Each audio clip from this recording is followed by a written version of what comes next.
I'll give you a few ways to look into that. First, you can look into it through the manuscript evidence. We've seen portions of certain manuscripts that have been published, for example, portions of the Yemeni manuscripts, the Sana'a manuscripts, and we find differences between that and the modern Quran. That's not my main point. You see palimpsests, such as Fogg's palimpsest, which contains within it writings from what seems like Ibn Mas'ud's Quran. We'll talk about that in just a moment. But that's been washed out and a different text has been written over it. That's not my main point either. My main point is that you look at the earliest Islamic records and you see Muslims, not just random Muslims, but the Muslims who had been entrusted with the protection of the Quran, arguing with each other.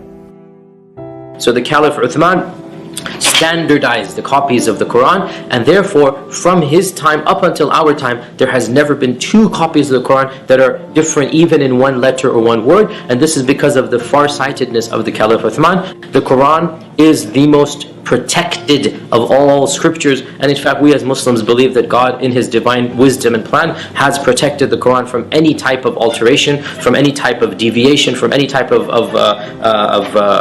miswriting. A few moments later. And when we say the various different ways to recite the Quran, we are not talking about different voices or different styles. We're talking about slight differences in pronunciations, slight differences in letters, slight differences in harakat. In other words, if you were to compare two printed Qurans, you're going to see differences between them. Not just a voice or not just a speaking style, but also changes in letters and words and harakat.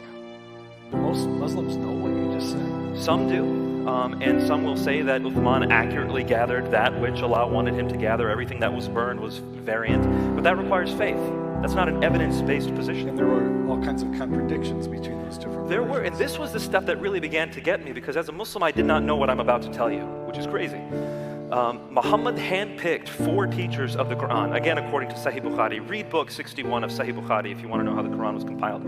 Of these 4 teachers that he handpicked, 2 of them, one's named Abdullah ibn Mas'ud and the other one's named Ubay ibn Ka'b. These 2 teachers, 2 of the 4 greatest teachers of the Quran, disagreed with today's Quran. Well, Abdullah ibn Mas'ud said there should only be 111 chapters. Ubay ibn Ka'b says there should be 116 chapters. Today's Quran has 114 chapters.